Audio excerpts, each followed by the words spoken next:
Hello, hello, hello. This is Carib Clews, and welcome to Mike Cobb's Offshore Investment Report. Today, we are going to finish our 15-part series on this book, and specifically, let me get the word out right here, specifically, the 15 critical must-ask questions when you're buying property offshore. Mike, are you ready for 13, 14, or 15? We're going to wrap it up. I'm ready. These are delightful topics, by the way. So yes. The first one is I'm going to call this one the Ralph Norton question. Okay. Folks, we got 3 questions. Those of you who remember Ralph Norton, he worked in the sewers of New York. Okay, on the Honeymooners. 13, 14, and 15. Question 13, and these, by the way, Mike, these 3 questions are really perfect questions to wrap up on because they're vital.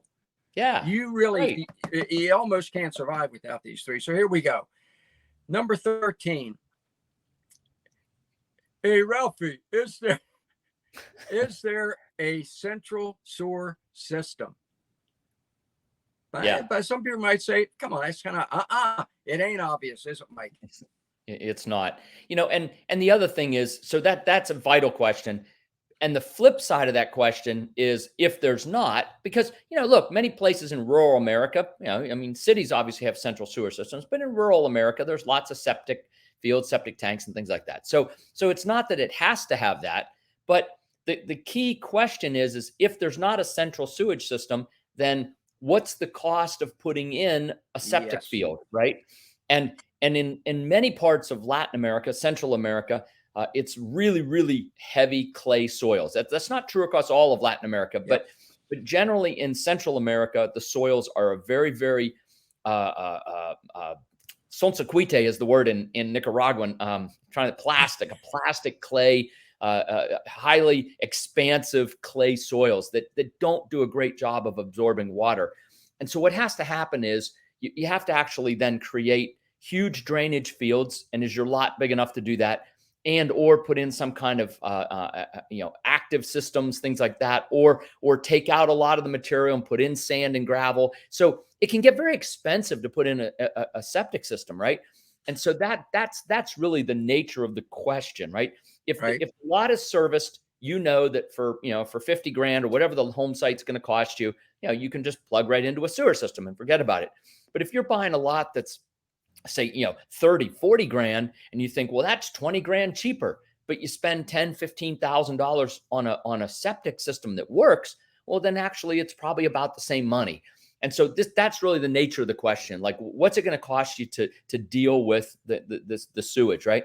The other thing that's really important, it's not specifically in that question, but we do talk about it a lot, is when you travel through Central America, Latin America, what you see is beside every toilet, there's a waste paper basket, and this is where you put your soiled, toilet paper, right? You wipe yourself, you put that in the basket.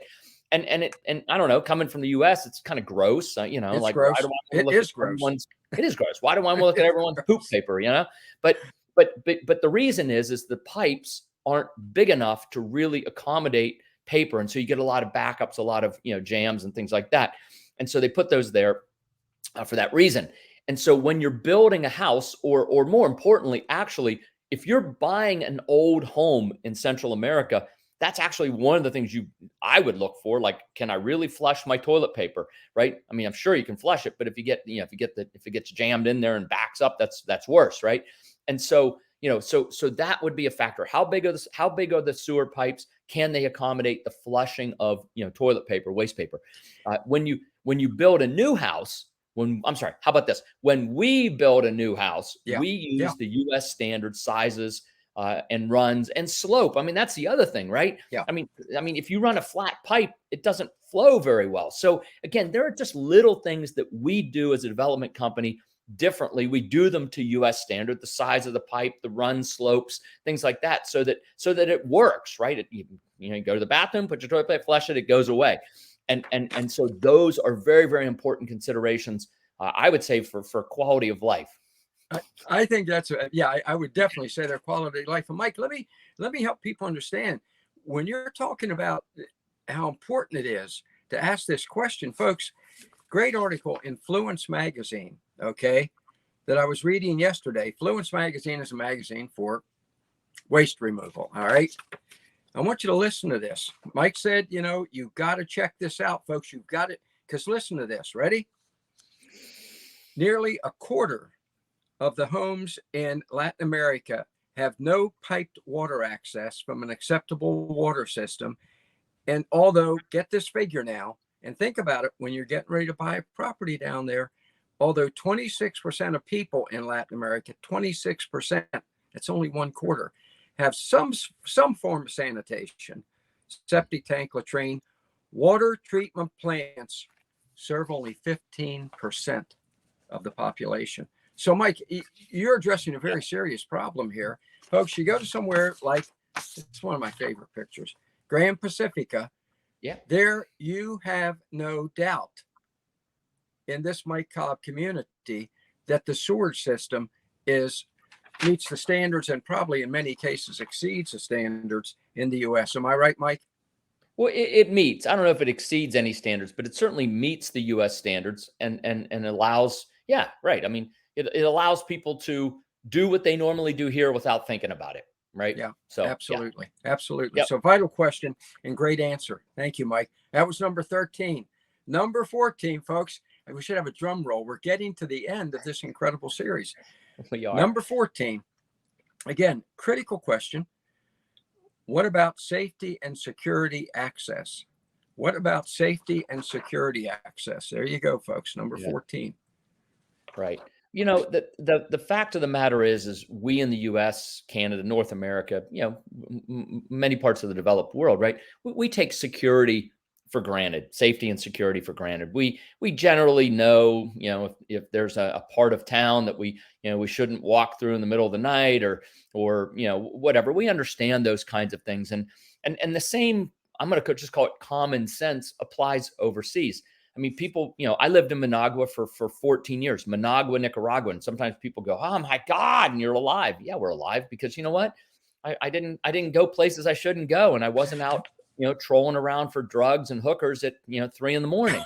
And no, right. I mean, look, the people who get in trouble down there are generally, look, lightning can strike. I get it. Lightning strikes in the U.S. too, right? Lightning, whatever, right? But let's take lightning strikes out, right? And just say, like, what's the biggest danger, right? The most people who get in trouble in any part of Latin America or probably in the US too, right? They're out doing things that probably most of us wouldn't do or shouldn't do. And so, you just put yourself in circumstances that would be dangerous. And if you avoid those circumstances, you pretty much avoid most danger. So again, we lived there for 14 years. And we had zero incidences of any kind of, it was zero of anything violent or even a threat of violence, like never even felt that, right?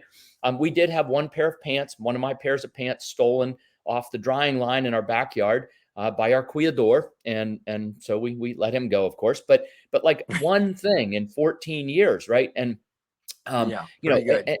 but safety, crime is local. Let me just say it a different way. Crime is local. And yes, some parts of Managua are very dangerous. Some parts of Washington, D.C. are very dangerous, right? Some parts of, any place are very dangerous, but most places aren't, right? And that's the reality, right? Crime is local. Let me real quickly, parenthetically here, I got to say this because it makes you laugh. It shouldn't, but it does. When you said parts of D.C. are not safe, folks, they just closed the Starbucks at Union Station. That's the major train and metro station in Washington, D.C., 6 blocks from the U.S. Capitol, 6 blocks. You can see it when you walk out. They just closed the Starbucks there because Union Station is unsafe. Wow. So folks, when you have the U.S. State Department tell you, well, Managua's unsafe, say to them, what about down the street from you? Yeah, right. And that's right, Carter. So again, crime is local. It's pretty specific, but the other thing is that if you're going to be in a community, one of the things that you want to know is how is security provided? The taxes are very low, which we all love, right? And we've talked about this on this program many times, Carter. Oh, it's super low taxes, but if you don't collect taxes, you can't pay policemen, right? Let's just be very clear, right? That's the flip side of it. Low taxes, not a lot of money to pay for services, right? Whatever the waste, pickup, pothole filling, right? I mean, all those things, right? So Right. the bottom line is we love the low taxes, but we have to make sure that we are being, taken care of. And one of the things that we as a development company do is we actually we have a private security force. I mean, we basically at Grand Pacifica, you use that as an example, but we work in Belize and Panama and Costa Rica as well. So, but Grand Pacifica is a really good example because we have built a small town at the ocean, right? I mean, our community there is 3.5 miles of long along the beach, 3.5 miles of beach, a mile deep, right? So it's about Fantastic. 4 square miles, right? It's 4 square miles Fantastic. of property. It's a small town. So we are the water company. We are the telecommunications company. We are the electric utility. We are also the police force, right? And so, part of the homeowners fees that we collect go towards, the security team on bicycles. I mean, right? I mean, it's pretty mellow. We're out, I mean, we're out in the country. It's very safe. I mean, we don't really have issues out there at all. So it's one of those things where, an ounce of prevention's worth a pound of cure, of course. And so we take the prevention very seriously. We have guys riding around on bicycles at night and some people on foot. And we have some guys on horseback that ride, pretty much the back range, right? Again, it's a big piece of property. And so we just patrol it and that prevents, things from happening. So that's one of the things I would be looking for if I was buying a piece of property outside the US. I would look for, how is security provided? How is it funded? Who's paying for it? Right? Who's paying for it? How is it provided? And is it reasonable for what the community is and where it is? Those would be my questions about safety and security. Precisely. The first time I bought in Honduras, and folks, you have to, Mike is so right. You have to ask these questions. First time I bought, it was billed as a gated community, right? And I like the people and I like the community, but the gate there, it was at the road coming in, which was unpaved, I might add, there was a gate, but there was no fence or wall to either side of it. On either side, right? Yeah. It was a gate. Yeah. So these are, and I don't think people are being cynical. It's just they never got around to building the rest of it. So I think these are vital questions. These are vital. A good gated community where they check your ID. Yeah. Come on, that's makes sense. Very pretty straight up. Yeah, pretty straight up. Yeah. And it brings us to 15, the final question. Number 15. What kind of title guarantee can be provided? Yeah, let's address that because I think that is so easy to overlook, that not just the title, but the title guarantee. Right. Right. Yeah. So in the US, I think we're pretty used to having title insurance. We have to purchase it if we finance, right? That's part of the bank agreement. You have to buy title insurance, right? It's part of the mortgage payment or whatever. So that's pretty standard, having title insurance in the developed world. Outside of the US and Canada, it gets a lot harder. Mexico has some title insurance companies, Stewart, First American. They do operate in some countries of the Caribbean and Latin America, but by and large, those companies don't really operate because it's just, outside their core areas. And so, we were very fortunate both on our property in Costa Rica with Stewart Title, our property at Grand Pacifica with First American Title, to get title insurance policies on those properties. Both companies, are solid. Obviously, Stewart and First American, big, international title insurance companies. So we're fortunate in that sense. But that isn't, in my mind, like the be all end all. I think that title, there's different types of title. Let me start with a very broad statement, what I would call a stake in the ground kind of statement.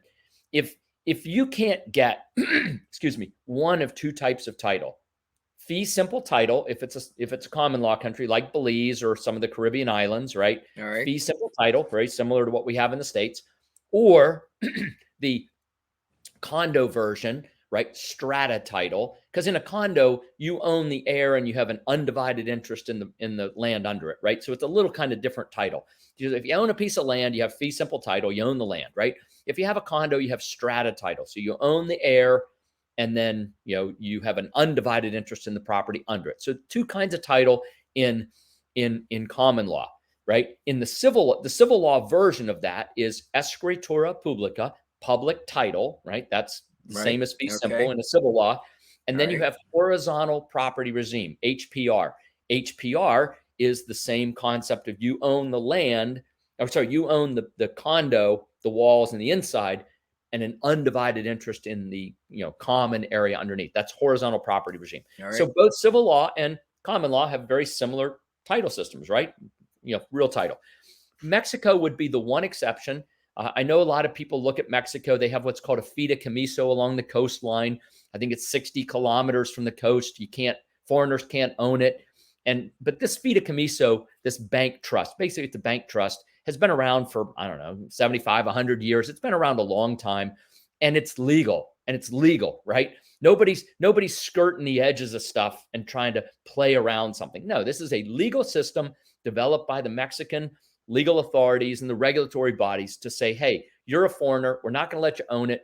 You can own it inside a bank trust. It's a 99-year trust. It's renewable. So to me, that even though you don't get title along the coastline of Mexico, that's not an issue for me. I think that's not an issue. Fine acquisition. The problem is there are many types of title that aren't title. Rights of possession, right? Rights of possession is simply somebody's lived there. Maybe their parents and their grandparents have lived there for whatever, 50, 75, 100 years. And so for all intents and purposes, they own it. It's rights of possession. But squatters' rights. But it's not title. Essentially. Yeah. Right. But squatters' rights. But it's over, in many cases, 30, 40, 50, 100 years, right? So it's legitimate in that sense, right? And nobody's kicking these people off. The problem is it's not title. It's not title, right? And in Panama, I hear this from, some of the more creative developers and realtors. It's rights of possession title. Like they throw the word title at the end. It's not title. It's rights of possession, right? So anyway, so that's one that I would be very, very cautious of. In fact, I wouldn't do it. We actually acquired our very first property in Panama for our teak plantation in 1999.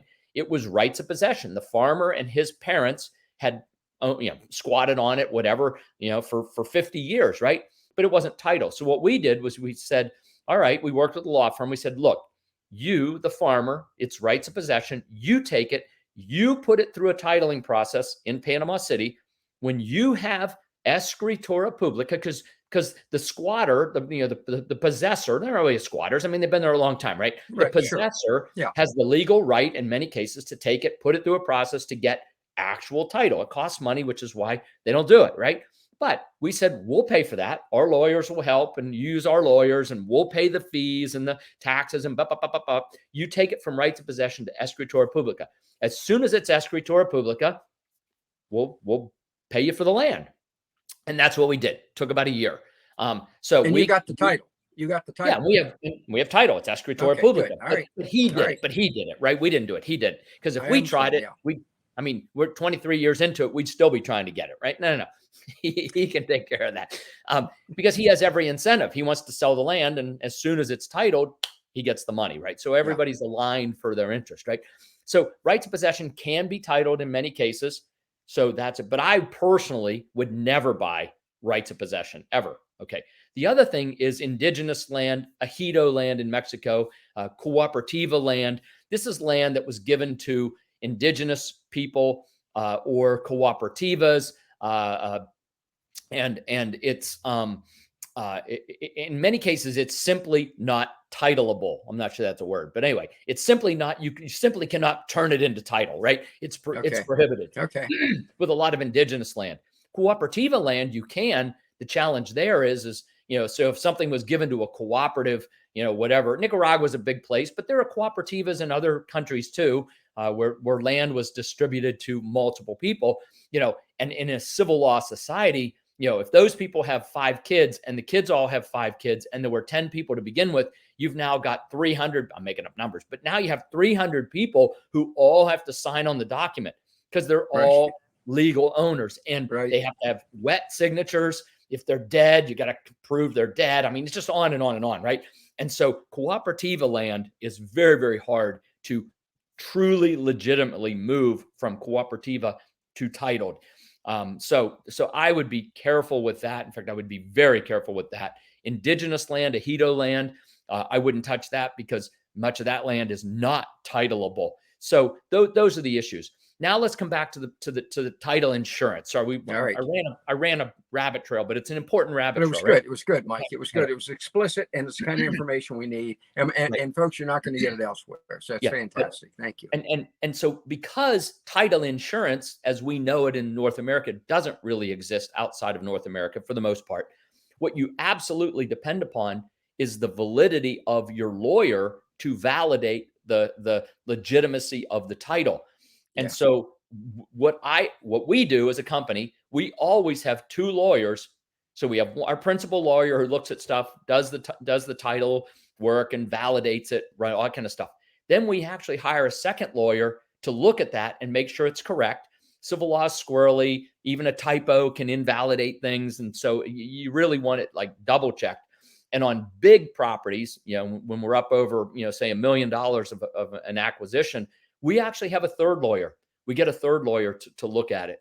And so, I mean, again, a lawyer is pretty cheap. I mean, maybe you pay him $2-3 grand, but on $1 million transaction, you spend another 2-3, what's that, 0.2% or something? I can't do the math. Maybe like 0.2%, right? Which is way less than title insurance. That's really an important piece of the puzzle too. So always have two lawyers check your title work when you're buying property overseas, and don't tell them about each other. Right? I would never. I would just say, hey, look, we have this. This is the, please double check this. Right. It's worth the extra money to have a second, or even depending on the size of the transaction, a third lawyer check it, because again, you don't have title insurance. Your guarantee is the reputation of the law firm doing it. Because if there is a challenge at some point, there's no insurance. You're going to fight that challenge, right? You're going to pay for fighting somebody trying to take your property. But if the law firm's a big law firm and they have a big reputation, like they're probably going to step in front of it and really deal with it, because they don't want to lose their reputation by having made a mistake, right? So anyway, I think that's prudent. It's not very expensive, and it's certainly what we do when we're acquiring properties. All right, let me ask you this, because I have a feeling everyone watching, and I think everyone's impressed by what you've just said, and they understand why you're the offshore investment oracle. But let me ask you this. Again, I think it's on people's minds. If I buy at a Mike Cobb property, a Mike Cobb community, I always show Grand Pacific, but it's only one of many you have, where I just had my picture of El Zante, the property you have in El Zante, El Salvador, Costa Rica, all throughout Central America. If I buy the Mike Cobb property, do I have to go hire 3 lawyers and all to? You see what I'm saying? Because I'm buying. I do.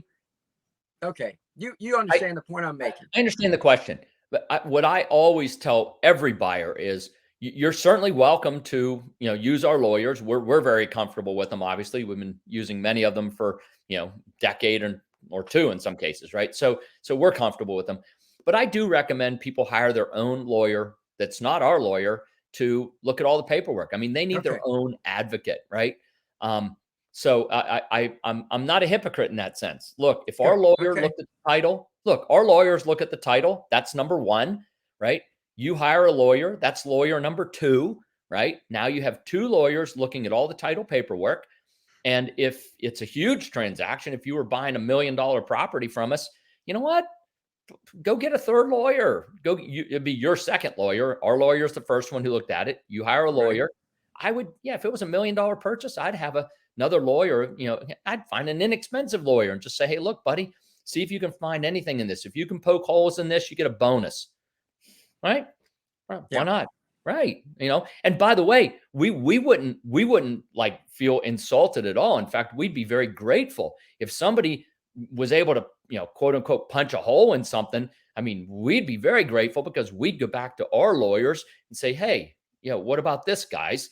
right? Now, granted, we've sold hundreds and hundreds of properties Right, everywhere, and right. and the title paperwork has been, poked at for a long time. I don't think that would happen, but you know what? Again, I'd be thanking somebody if they poked a hole in it, because it would be really protecting us as much as them. So I mean, I think that shows tremendous integrity. What you're saying is apply the same rules to me that you're recommending people apply to everyone else. Always, always, That's Carter. fantastic. Every one of these 15 questions, apply them Everyone. to us. In fact, we have a little checklist, which somewhere here. I don't know where it is. There's a checklist in here somewhere. Yeah. Shoot. Anyway, doesn't matter.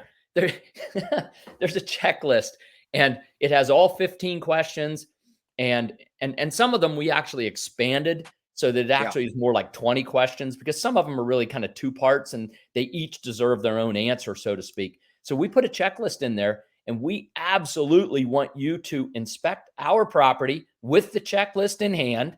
And if you're looking at alternative properties and our competitors, go down that checklist. Same thing. Beautiful. Yes, please hold us to the standards that we are suggesting. We want to be held to the same standards as everyone else. Absolutely. It's terrific, Mike. This has been great. I think what we're going to try and do, Mike, is we have 15. It's been, what have we done? 6 months. I think probably over the last 4 or 5 months at least, we've gone through these 15 questions and had really in-depth interviews, thanks to you, to answer the 15 critical must-ask questions. I think we're going to put them into a package, and we'll make sure everybody can get them. I think that's vital. Nice. Those are that's great interviews. Carter. Yeah. And by the way, now your job gets harder because you have to start thinking about topics for our conversations. So I got the book is 110 pages. All right. Just open up, stick your finger on something. That's what we're talking about this and week. I'm only on page 19. So there we go. All right. Mike, thank you. Thanks you very Carter. much. It's been terrific. Thank you. Folks, seriously, get this book. It's free. It is free, folks. 110 pages, everything you need to know to make your offshore property investment. All right. I urge you, grab it. It's free. You right there. Gary just put up where to send for. Just say, send me the book. We'll get it into your hands. We'll also put together these 15 interviews, incredible interviews, and get those to you free as well. So check it all out. Then make your investment, as I tell you every week. Let's do this thing.